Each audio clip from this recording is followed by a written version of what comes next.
कहानी की शुरुआत में ही हम कहानी के मेन कैरेक्टर एसन को देखते हैं। वो पेरिस के लूवर म्यूजियम में अस्थायी तौर पर क्लीनर की नौकरी करता है। दिन में जब सारे लोग घूम फिर कर चले जाते हैं, तब रात में वो म्यूजियम साफ करने आता है। इस वजह से उसे म्यूजियम में रखी कीमती एंटीक चीजों को बहुत करीब से देखने का मौका मिलता है। बाकी दिनों की तरह आज भी म्यूजियम साफ करते वक्त उसकी नजर एक मोतियों से जड़े नेकलेस पर टिक जाती है। तभी पास से एक सहकर्मी कहता है, ये रानी का नेकलेस है, अगले हफ्ते इसे नीलामी में रखा जाएगा। उस नेकलेस की कीमत इतनी ज्यादा होती है कि वो लोग 1000 साल की सैलरी देकर भी उसे खरीद नहीं सके। खैर, समय कम होने की वजह से एसन वापस अपने काम में लग जाता है। अगले दिन वो अपनी पत्नी क्लेयर से मिलता है और बेटे के भरण पोषण के लिए कुछ पैसे देता है। दरअसल किसी वजह से एसन और उसकी पत्नी अलग रहते हैं। एसन क्लेयर से कहता है कि वो अपने बेटे से मिलना चाहता है। तब क्लेयर बताती है कि वो शनिवार को रात 8 बजे बेटे से मिल सकता है। बेटे से मिलने की इजाजत मिलने पर एसन काफी खुश हो जाता है। इसके बाद वो एक फ्लैट में विंसेंट नाम के आदमी से मिलने जाता है। एसन ने उससे कुछ पैसे उधार लिए थे, लेकिन समय पर वापस न कर पाने की वजह से जैसे ही विंसेंट उसे देखता है, वो एसन को मारना शुरू कर देता है। वो एसन को बिल्डिंग से नीचे फेंक देने की भी धमकी देता है। तभी एसन उसे एक प्रपोजल देता है और कहता है कि उसके पास एक ऐसा आइडिया है जिससे वो लोग करोड़ों रुपये कमा सकते हैं। ये सुनकर विंसेंट और उसके लोग थोड़ा नरम पड़ जाते हैं। फिर एसन उन्हें बताता है कि जिस म्यूजियम में वो काम करता है, वहाँ रानी मारिया का एक बेहद कीमती नेकलेस रखा हुआ है, जिसे अगले शुक्रवार नीलामी में रखा जाएगा। लेकिन वो लोग उस नेकलेस को नीलामी से पहले ही चुरा लेंगे। एसन उन्हें प्रैक्टिकली समझाता है कि पूरे म्यूजियम में सीसीटीवी कैमरे लगे हुए हैं, लेकिन क्लीनिंग स्टाफ के लॉकर रूम में कोई कैमरा नहीं है। म्यूजियम में उनके आने जाने का रास्ता भी अलग होता है। इसके अलावा जो ऊंचे पद के लोग होते हैं, वो एसन जैसे क्लीनर्स पर ज्यादा ध्यान नहीं देते। इसी वजह से एसन विंसेंट, केविन और रूडी को क्लीनर बनाकर म्यूजियम के अंदर एंट्री दिलवाएगा। प्लान के मुताबिक विंसेंट और केविन सबसे पहले गार्ड्स को मारकर उनका भेस बदल लेंगे, जबकि रूडी अंदर जाकर कंट्रोल रूम के सारे कैमरे बंद कर देगा। जैसे ही कंट्रोल रूम के कैमरे बंद होंगे, पुलिस के पास अलर्ट चला जाएगा और पुलिस 7 मिनट के अंदर वहां पहुंच जाएगी। इसलिए उन्हें भी इन 7 मिनटों के अंदर ही अपना काम पूरा करके भागना होगा। इसी वजह से बाहर एक गाड़ी भी तैयार रखी जाएगी ताकि वो लोग आसानी से फरार हो सकें।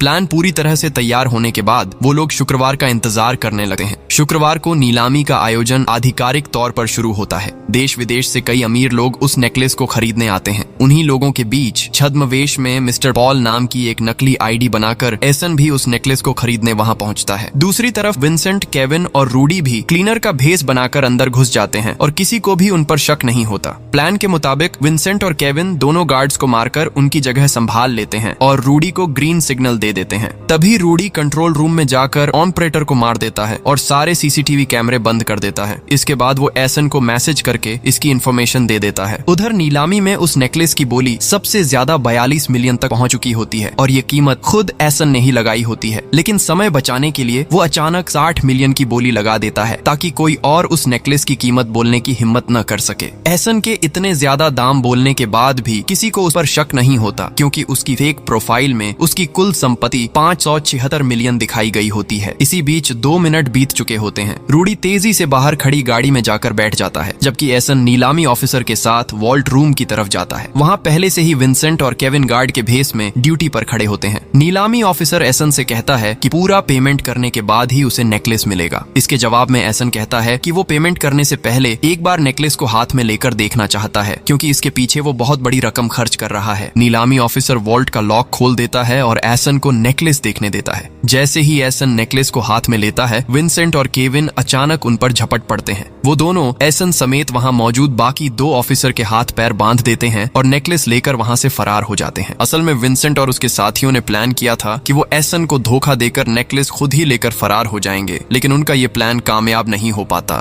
तेजी से गाड़ी चलाते वक्त उनका एक्सीडेंट हो जाता है और आखिरकार वो पकड़े जाते हैं। पुलिस नेकलेस भी बरामद कर लेती है। इधर पुलिस की डिटेक्टिव ब्रांच का कैप्टन म्यूजियम पहुंचकर एसन से पूछताछ करता है, क्योंकि एसन की कंपनी का नाम उसने पहले कभी नहीं सुना होता है, जिससे उसे थोड़ा शक होता है। लेकिन म्यूजियम की अथॉरिटी एसन का साथ देते हुए कहती है कि उसने तो नेकलेस को प्रोटेक्ट करने की कोशिश की थी। इसी बीच कैप्टन के पास कॉल आता है कि अपराधी पकड़े जा चुके हैं और नेकलेस भी रिकवर हो चुका है। इसके बाद कैप्टन नेकलेस को लैब में भेजने का आदेश देता है ताकि ये कंफर्म किया जा सके कि वो असली है या नहीं। एसन पर शक करने का कोई ठोस कारण न मिलने की वजह से कैप्टन उसे सिर्फ रूटीन चेकिंग के बाद छोड़ देता है। इसके बाद एसन वहाँ से निकल जाता है और रात में दोबारा क्लीनर बनकर म्यूजियम लौट आता है। क्लीनिंग खत्म करने के बाद वो डस्टबिन का कचरा इकट्ठा करके बाहर आता है और उसी कचरे के बीच से असली नेकलेस निकाल लेता है। फिर वो नेकलेस को लेकर हंसता हुआ वहाँ से चला जाता है। दरअसल पिछली रात जब विंसेंट और केविन उस पर झपट पड़े थे, उसी वक्त एसन ने अपनी जेब में रखे नकली नेकलेस से असली नेकलेस को चुपचाप बदल लिया था। बाद में उसने असली नेकलेस को म्यूजियम के एक डस्टबिन में फेंक दिया था ताकि अगली रात क्लीनिंग के दौरान वो आसानी से उसे वापस हासिल कर सके। एकदम परफेक्ट प्लान है ना?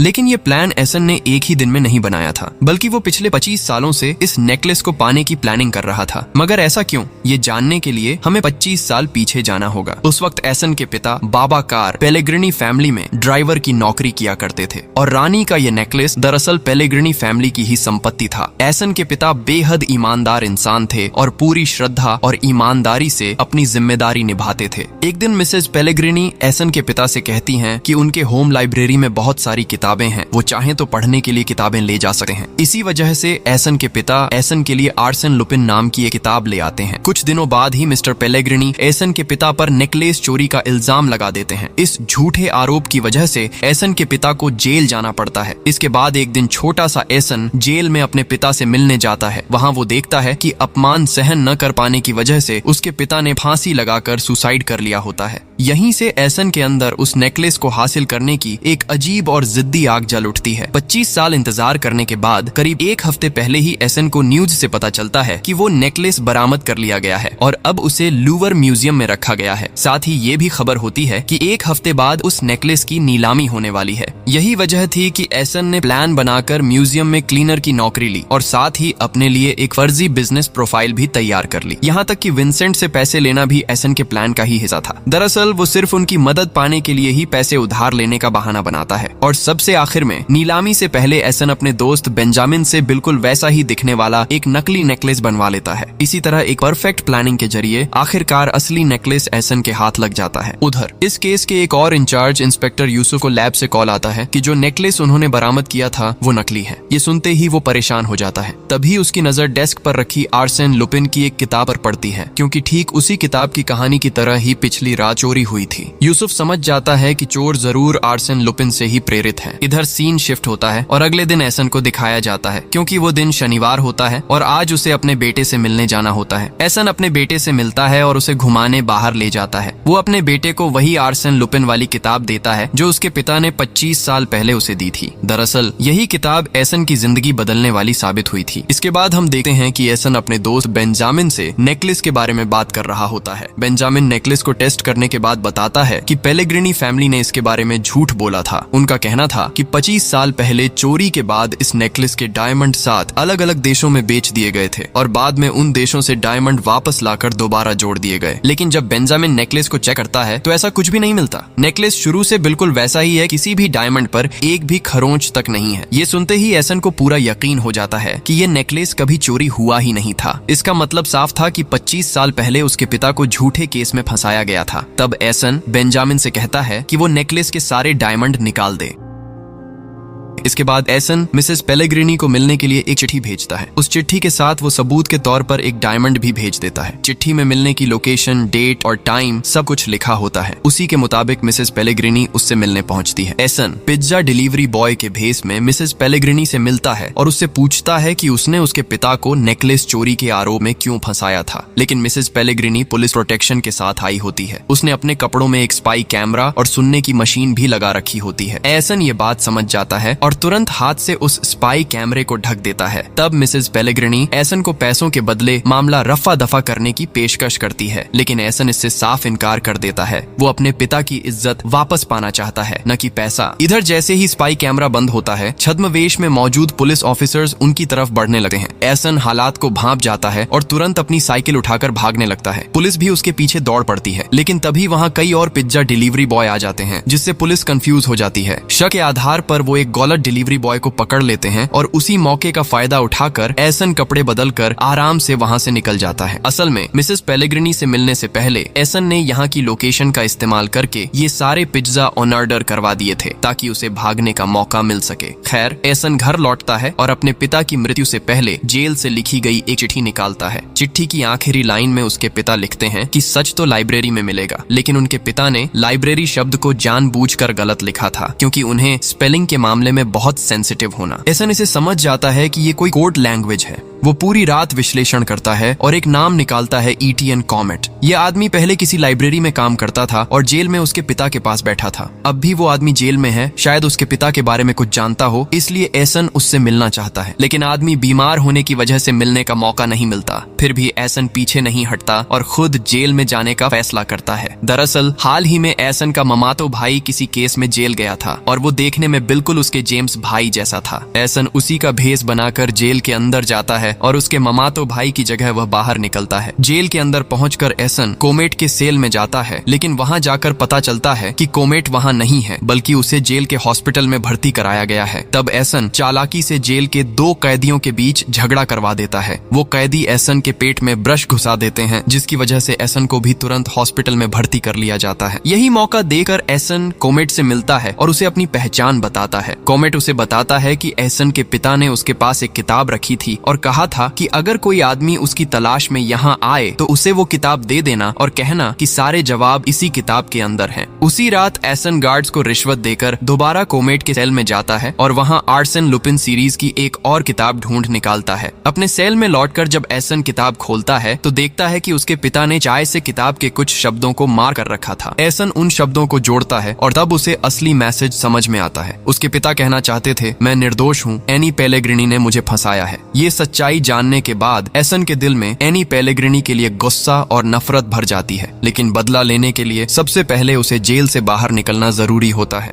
इसके लिए वो एक खतरनाक प्लान बनाता है। आर्सन लुपिन के तरीके पर चलते हुए वो अपने गले में फांसी लगाकर सुसाइड का नाटक करता है। सबको लगता है कि एसन मर चुका है। इसके बाद एम्बुलेंस में उसकी लाश को पोस्टमार्टम के लिए ले जाया जा रहा होता है, लेकिन रास्ते में ही एसन होश में आ जाता है, एम्बुलेंस से उतरता है और वहाँ से भाग निकलता है। इसके बाद एसन एनी पेलेग्रिनी यानी मिसेस पेलेग्रिनी से मिलता है और सीधे उससे सवाल करता है। एनी बताती है कि उसे कहा गया था कि वो बाबा कार यानी एसन के पिता को कंफ्यूजन पेपर पर साइन करने दे ताकि कुछ दिनों बाद बाबा कार को जेल से बाहर निकालने का प्लान बनाया जा सके। इसीलिए एनी ने जेल में बाबा कार से मुलाकात कर उसे कन्फेशन पेपर पर साइन करवा दिया, लेकिन उसे इस बात का पता नहीं था कि उसके और बाबा कार के साथ धोखा किया जाएगा। एनी एसन को उस पुलिस ऑफिसर का नाम भी बताती है जिसने उस समय बाबा कार का केस जांचा था, गैब्रियल। यही ऑफिसर असल में बाबा कार की मौत के पीछे जिम्मेदार था। एसन घर लौटकर गैब्रियल के बारे में रिसर्च करता है और पता चलता है कि अब गैब्रियल को प्रमोशन मिल चुका है और वह पुलिस कमिश्नर बन गया है। इसके बाद हम कमिश्नर गैब्रियल को देखते हैं कि वह अपने फैमिली के साथ खुशहाल जीवन जी रहा है और अपनी पत्नी के साथ उसका बहुत मधुर रिश्ता है। दूसरी तरफ एसन को देखा जाता है कि वह गैब्रियल की हर एक्टिविटी पर CCTV कैमरे के जरिए नजर रख रहा है। दरअसल एसन ने किसी समय गैब्रियल के घर में सीक्रेट कैमरा लगवा दिया था, जिसके बारे में गैब्रियल को बिल्कुल पता नहीं है। इस बीच गैब्रियल ऑफिस में काम कर रहा होता है। एसन IT टेक्नीशियन के भेस में उसके पास जाता है और कहता है कि वह IT डिपार्टमेंट से कंप्यूटर चेकिंग के लिए आया है। कंप्यूटर चेक करने पर एसन को वहाँ एक वीडियो मिल जाता है। ये सुनकर गैब्रियल काफी गुस्से में आ जाता है, लेकिन एसन बिल्कुल शांत होकर कहता है कि वह अब तुरंत वीडियो डिलीट कर दे, नहीं तो उसे ऑफिशियल रिपोर्ट करने पर मजबूर होना पड़ेगा। ये सुनकर गैब्रियल और गुस्से में कंप्यूटर लैब की तरफ जाने लगता है। तभी एसन उसे एक खाली कमरे में ले जाकर अज्ञान करने वाली इंजेक्शन दे देता है। एसन गैब्रियल के मोबाइल की सिम निकालकर तोड़ देता है और उसे एक बड़े बॉक्स में डाल देता है। इसके बाद एसन बॉक्स को बाहर लेकर गाड़ी में रखता है और गैब्रियल का किडनैप कर ले जाता है। जब गैब्रियल होश में आता है तो वह देखता है कि उसे एक कुर्सी पर हाथ पांव बंधे हुए रखा गया है। एसन सीधे उसके सामने नहीं आता, बल्कि पास वाले कमरे से एक डिवाइस के जरिए अपनी आवाज बदलकर गैब्रियल से बात करता है। एसन स्क्रीन पर अपने पिता बाबा कार की कुछ फोटो दिखाकर गैब्रियल से पूछता है कि क्या वह उन्हें पहचानता है। गैब्रियल बाबा कार को देखकर पहचान जाता है। तभी 25 साल पहले का एक फ्लैशबैक दिखाया जाता है। गैब्रियल बाबा कार को गिरफ्तार करने के बाद मिस्टर पेलेग्रिनी से मिलता है। गैब्रियल मिस्टर पेलेग्रिनी को बताता है कि बाबा कार का कोई क्रिमिनल बैकग्राउंड नहीं है, वह एक ईमानदार और मददगार इंसान था। उसे ऐसा बिल्कुल भी नहीं लगता देखता कि बाबाकार ने नेकलेस चोरी किया था। गैब्रियल मिस्टर पेलेग्रिनी की तरफ शक की नोक मारते हुए कहता है कि आपने कुछ दिन पहले ही उस नेकलेस का इंश्योरेंस बढ़ाया था, तो अगर वो चोरी होता है तो आपका ही फायदा होगा। इसके बाद गैब्रियल सच पता करने की बात कहकर वहाँ से चला जाता है। सीन फिर वर्तमान में लौटा है। एसन स्क्रीन पर अपने पिता के इन्वेस्टिगेशन और कन्फेशन रिपोर्ट्स दिखाता है, जिन सभी पर गैब्रियल के साइन थे। एसन उससे सवाल करता है कि उसने उसके पिता को झूठे केस में क्यों फंसाया, जबकि उसने कोई नेकलेस चोरी का सबूत नहीं पाया था। तो आखिर किस आधार पर उसके पिता को सजा दी गई और क्यों उसे सजा कम करने के बहाने कन्फेशन लेने को मजबूर किया गया। गैब्रियल जब कोई जवाब देने से बचता है, तब एसन उसे उसके बैंक डिटेल्स और भ्रष्टाचार के कुछ सबूत दिखाता है। फिर एसन उसे ब्लैकमेल करता है और कहता है कि अगर उसने सच नहीं माना तो वह ये सब सबूत उसकी पत्नी को भेज देगा। दरअसल गैब्रियल की पत्नी उसे एक आदर्श, ईमानदार और निष्ठावान इंसान के रूप में जानती थी और यही कारण था कि एसन इस रास्ते का इस्तेमाल करता है। लेकिन अगर गैब्रियल एसन की बात पर ध्यान नहीं देता तो एसन सचमुच उसकी पत्नी को फोन कर देता है। अपनी पत्नी की बात सुनकर गैब्रियल अब काफी घबरा जाता है और स्वीकार करता है कि उसने असल में यह काम रिश्वत के बदले किया था। हालांकि उसने ये अपनी विलासिता के लिए नहीं किया था, बल्कि अपने बच्चों के भविष्य को सुरक्षित करने के लिए मजबूर होकर किया था।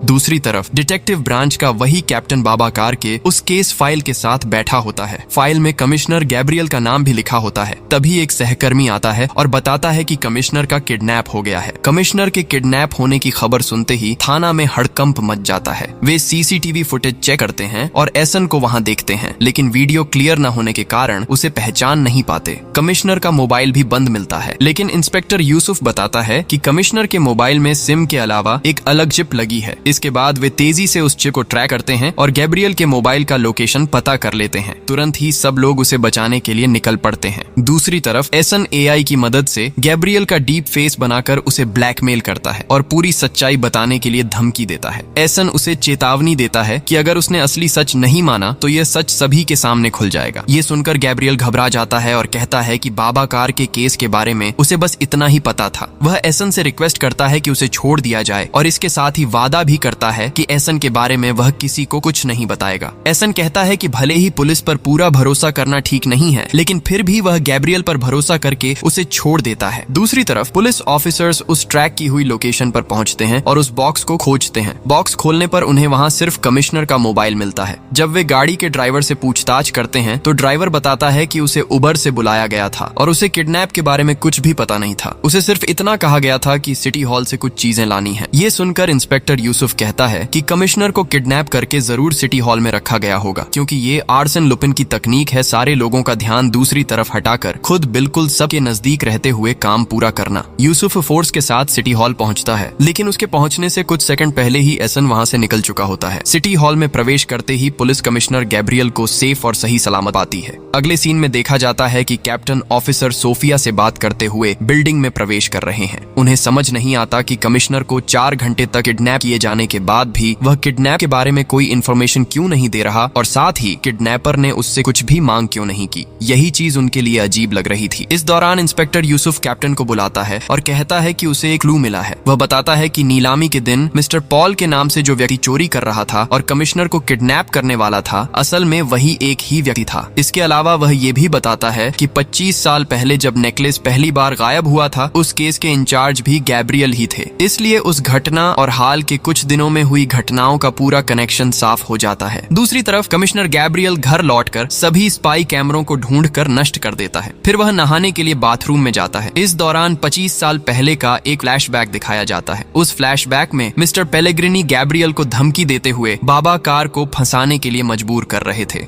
गैब्रियल को यह नहीं पता था कि इस वजह से बाबाकार सुसाइड कर लेंगे। इतने सालों बाद भी गैब्रियल इस घटना को लेकर बहुत दुखी और पछताया हुआ महसूस कर रहा था। स्नान के बाद जब वह बाहर आता है तो मिस्टर पेलेग्रिनी को फोन करता है और कहता है, बाबाकार के बारे में आपसे एक जरूरी बात करनी है। मैदान में एक नया खिलाड़ी आ गया है। और फिर वह फोन काट देता है। इसी समय गैब्रियल की पत्नी घर लौटी है और उसे सही सलामत देख खुशी से गले लगा लेती है। तभी अचानक टेबल पर रखा स्पीकर बज उठता है। स्पीकर में वही बातचीत सुनाई देती है जो अभी अभी गैब्रियल और मिस्टर पेलेग्रिनी के बीच हुई थी। गैब्रियल अपनी पत्नी से ये बात छुपाने के लिए जल्दी से स्पीकर को फर्श पर गिरा देता है और तोड़ देता है। सीन फिर शिफ्ट होकर एसन को दिखाता है। असल में यह स्पीकर एसन ने यहाँ पहले ही रखा था और इसके माध्यम से वह गैब्रियल और मिस्टर पेलेग्रिनी की फोन वार्ता सुनकर रिकॉर्ड कर चुका था। इसके बाद दिखाया जाता है कि एसन एक remote control drone mister Pellegrini के घर में भेजता है ताकि वह अंदर क्या हो रहा है यह पता कर सके। कुछ समय बाद ड्रोन मिस्टर पेलेग्रिनी के होम ऑफिस रूम में प्रवेश करता है। पूरा ऑफिस लेजर लाइट के जरिए सिक्योर किया गया था, इसलिए एसन बहुत सावधानी से ड्रोन को अंदर भेजता है। ड्रोन की फुटेज में कई डॉक्यूमेंट्स की फोटो ली जाती हैं, लेकिन ड्रोन वापस लाते समय वह किसी लेजर लाइट से टच कर जाता है जिससे अलार्म बज उठता है। मिस्टर पेलेग्रिनी और सभी गार्ड्स अलर्ट हो जाते हैं। गार्ड्स ड्रोन को पकड़ने के लिए दौड़ पड़ते हैं और एक समय पर ड्रोन दीवार से टकराकर गिर जाता है। ड्रोन के अंदर मिस्टर पेलेग्रिनी एक चिट्ठी पाता है जिस पर लिखा होता है, मैं तुम्हें छोड़ूंगा नहीं। अगले दिन सुबह कमिश्नर गैब्रियल नाश्ता कर रहे होते हैं। उसी समय एसन उनके सामने बैठ जाता है। गैब्रियल उसे देखकर परेशान और गुस्से में हो जाता है। एसन फिर उसे ब्लैकमेल करता है। गैब्रियल गुस्से में कहता है कि वह एसन की मदद करेगा, लेकिन शर्त एक है, एसन उसे परेशान करना बंद करे। एसन उसकी बात मान लेता है। इसके बाद गैब्रियल बताता है कि फैबियन नाम का एक रिपोर्टर था जिसने मिस्टर पेलेग्रिनी पर इन्वेस्टिगेशन किया था और उसके गलत काम लगभग उजागर कर दिए थे, लेकिन आखिरी मौके पर मिस्टर पेलेग्रिनी ने उसे चारों तरफ से दबाव देकर रोक दिया और उसके रिपोर्टर करियर को भी खत्म कर दिया। गैब्रियल कहता है कि अब एसन को फैबियन से मिलना चाहिए क्योंकि वही अकेला इंसान है जो एसन की मदद कर सकता है। इसीलिए एसन घर लौटकर ऑनलाइन उस रिपोर्टर के बारे में गहराई से रिसर्च करता है। कुछ देर बाद वह खुद फैबियन से मिलने जाता है और मिस्टर पेलेग्रिनी को तबाह करने में उसकी मदद मांगता है, लेकिन फैबियन मना कर देता है। वह कहता है कि मिस्टर पेलेग्रिनी ने उसे इस कदर फंसा दिया है कि अब उसके लिए बाहर लोगों का सामना करना भी मुश्किल हो गया है। उसकी पूरी जिंदगी कोर्ट कचहरी और वकीलों के चक्कर में ही खत्म हो चुकी है। एसन उसे समझाने की कोशिश करता है और कहता है कि इस मामले में उसका और फैबियन का दुश्मन एक ही इंसान है। वह अपने पिता के साथ हुई पूरी घटना भी फैबियन को बता देता है। फिर भी फैबियन एसन को खाली हाथ वापस भेज देता है।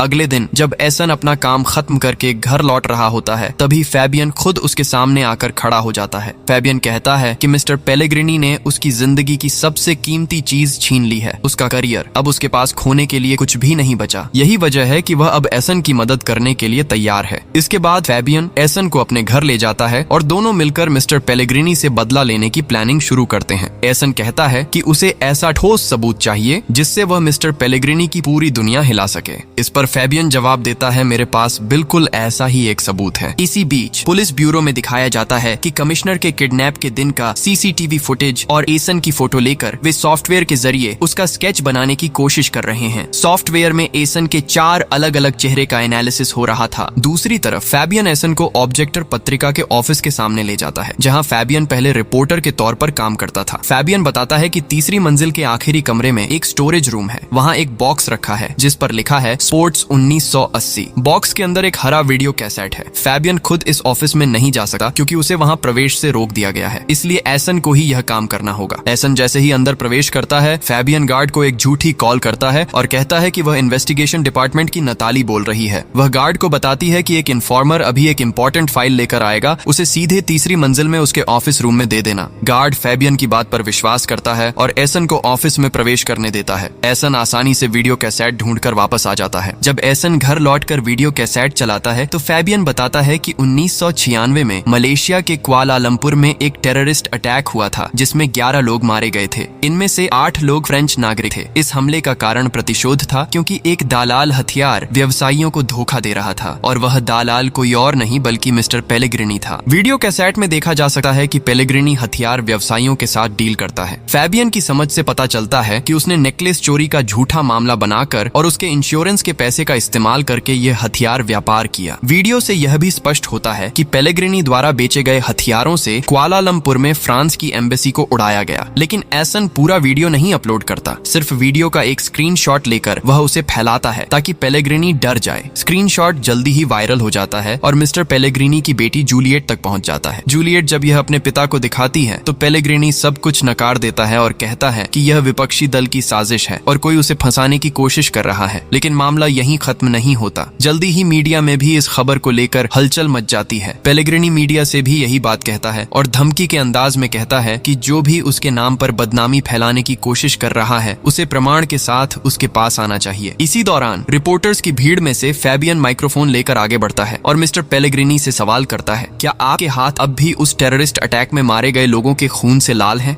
मिस्टर पेलेग्रिनी गुस्से भरी नजरों से कुछ देर फैबियन की तरफ देखता है, लेकिन कोई जवाब दिए बिना वहां से चला जाता है। टीवी पर एसन भी यह इंटरव्यू देख रहा था। एसन इस कृत्य को देखकर थोड़ा विचलित हो जाता है और सोचता है कि फैबियन ने ऐसा करके खुद अपना खतरा क्यों बुला लिया। लेकिन फैबियन को पेलेग्रिनी के सामने खड़े होने में एक भीतर से संतोष और शक्ति महसूस होती है। इसके बाद फैबियन वहां से निकलता है और उसे ध्यान होता है कि पेलेग्रिनी का एक आदमी उसका पीछा कर रहा है, इसलिए वह रास्ता बदलते हुए और सावधानी से घर लौटा है। घर पहुंचते ही एसन पहले से मौजूद होता है। वह फैबियन को फूल देकर बधाई देता है और मदद करने के लिए धन्यवाद कहता है। दोनों मिलकर पूरी वीडियो को पब्लिश करने का प्लान बनाते हैं। इसके बाद एसन अपने काम पर लौट जाता है। अगले सीन में दिखाया जाता है कि कैप्टन यूसुफ और सोफिया कमिश्नर गैब्रियल के सामने बैठे हैं। वे एसन के बनाए गए स्केच दिखाते हैं। इनमें एसन का भी स्केच शामिल है, लेकिन गैब्रियल जोर देकर कहता है कि इन सब में से किसी ने उसे किडनैप नहीं किया। यूसुफ इसे मानने को तैयार नहीं होता और जोर देकर कहता है कि नेकलेस चोरी और गैब्रियल के किडनैप के पीछे वही व्यक्ति है। ये सुनकर गैब्रियल थोड़े गुस्से में आ जाते हैं और कहते हैं कि ये दोनों केस एक साथ मत जोड़ो, वे सिर्फ नेकलेस खोजने पर फोकस करें, वरना वह ये केस किसी और को ट्रांसफर कर देंगे। कप्तान तब रिक्वेस्ट करता है और गैब्रियल कप्तान और सोफिया को इस केस में बनाए रखते हैं, लेकिन यूसुफ को इस केस से हटा दिया जाता है क्योंकि वह केस को बहुत तेजी से सुलझा रहा था। पकड़े जाने के डर से कमिश्नर उसे इस केस से बाहर रखने का निर्देश देते हैं। इसी बीच एसन मेकअप करके अपना चेहरा बदलता है और एक टीवी चैनल के टॉक शो में जाता है। उसका उद्देश्य था कि पेलेग्रिनी का वीडियो पूरे देश को लाइव दिखाया जाए, लेकिन वीडियो चालू होने से पहले ही पेलेग्रिनी के लोग वीडियो के असली हिस्सों को काट देते हैं। अब एसन ही उल्टे रूप में विलन की तरह दिखाई देता है और सार्वजनिक रूप से पेलेग्रिनी को फंसाया जा रहा था। एसन सारी स्थिति समझकर टीवी ऑफिस से भागने लगा है, लेकिन पेलेग्रिनी के लोग उस पर हमला कर देते हैं। इसके बावजूद एसन सभी को मारकर वहां से निकलने में सफल होता है। इस दौरान जूलियट अपने पिता को फोन करती है और कहती है कि वह शक करने के लिए सॉरी है। साथ ही वह बताती है कि जो इंटरव्यू में आया था वह शायद एसन ही था, जो उनके ड्राइवर बाबा कार का बेटा है। उसने एसन को नेकलेस की नीलामी के दिन भी देखा था। यह सुनकर पेलेग्रिनी सतर्क हो जाता है और अपने दुश्मन की पहचान के बारे में निश्चित हो जाता है। इसी बीच टीवी पर टॉक शो की घटना देखकर फैबियन आगबूला हो जाता है। तभी किसी ने उसके दरवाजे पर खटखटाया। फैबियन खतरा भांपते हुए दरवाजा खोल देता है और वहाँ एसन के लिए कुछ लिखकर छोड़ता है। तभी पेलेग्रिनी का गुंडा लियोनार्डो आता है, फैबियन का गला दबाता है और एसन के बारे में पूछता है। फैबियन कुछ नहीं बताता। लियोनार्डो क्रोधित होकर फैबियन को मार देता है और उसके गले में फांसी डालकर उसे लटका देता है। कुछ देर बाद एसन फैबियन के घर पहुंचता है और उसकी लटकी हुई लाश देखकर स्तब्ध रह जाता है। उसकी नजर टेबल पर रखी किताब पर पड़ती है। एसन किताब और फैबियन के कुत्ते को लेकर बाहर आता है। बाहर आकर जब वह किताब खोलता है तो पाता है कि फैबियन ने लिखा था, यह लड़ाई हमारे अस्तित्व की लड़ाई है, इसलिए एसन तुम इस लड़ाई को मत रोकना। इसके बाद दिखाया जाता है कि इंस्पेक्टर यूसुफ टॉक शो में आए व्यक्ति के साथ स्केच की तुलना करता है और वह स्केच असल में एसन का ही था। फैबियन की मृत्यु के बाद उसका कुत्ता बहुत उदास हो गया। एसन भी खुद को दोषी महसूस कर रहा था और सोच रहा था कि अगर उसने फैबियन को इस सब में नहीं घसीटा होता तो उसे इस तरह मरना नहीं पड़ता। एसन का दोस्त बेंजामिन उसे सलाह देता है कि ऐसे विचारों को अपने दिमाग से निकाल दें। साथ ही वह कहता है कि कल एसन के बेटे का जन्मदिन है, इसलिए फैमिली के साथ समय बिताने की प्लान बनानी चाहिए।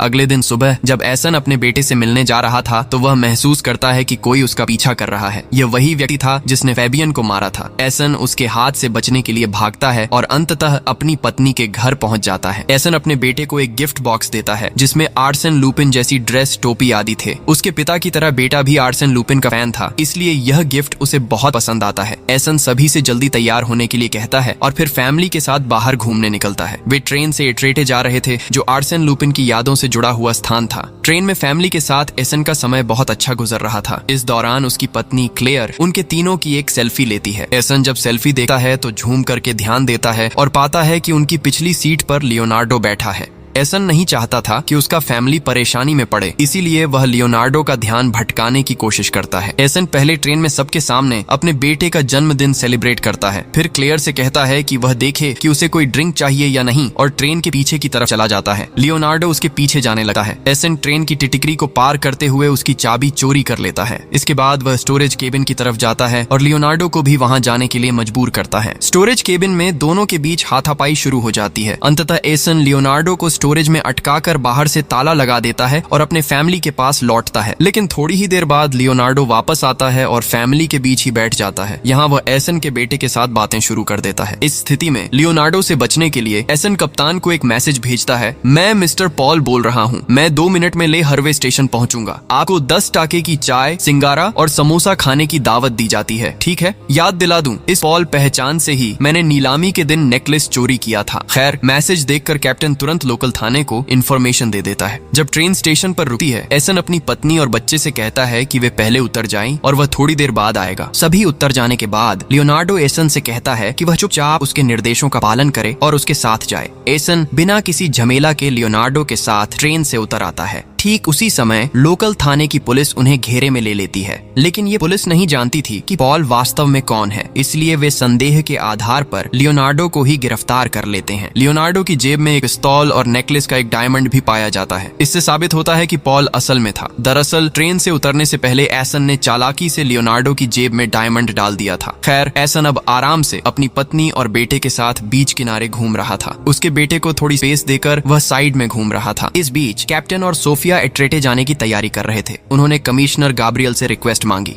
गाब्रियल हंसकर कहता है, वहाँ क्या देखोगे, लेबू का फलन? वही पॉल जिसे गिरफ्तार किया गया असल में कोई और है। उसके पास जो पिस्तौल मिली उसकी लाइसेंस वैध है और उसके जेब में डायमंड कैसे आया ये वह खुद भी नहीं जानता। कहते सुनकर कैप्टन फिर से हताश हो जाता है और सोचता है वो पॉल हरामी ने मुझे फिर से बेवकूफ बना दिया। इसी बीच एसन और क्लेयर आराम से घूमते हुए थे कि अचानक उन्हें याद आता है कि उन्होंने काफी समय से अपने बेटे को कहीं नहीं देखा। वे घबरा जाते हैं और बेटे को ढूंढने लगते हैं, लेकिन कहीं भी उसे नहीं मिलता। और कैसे मिलेगा, क्योंकि तब तक लियोनार्डो ने बच्चे को किडनैप कर लिया था। बेटे को न पाकर जब एसन निराश होकर खड़ा होता है, तभी पीछे से इंस्पेक्टर यूसुफ उसे लूपिन कहते हुए बुलाता है और इसी पल के साथ लूपिन का पहला सीजन यहीं खत्म होता है।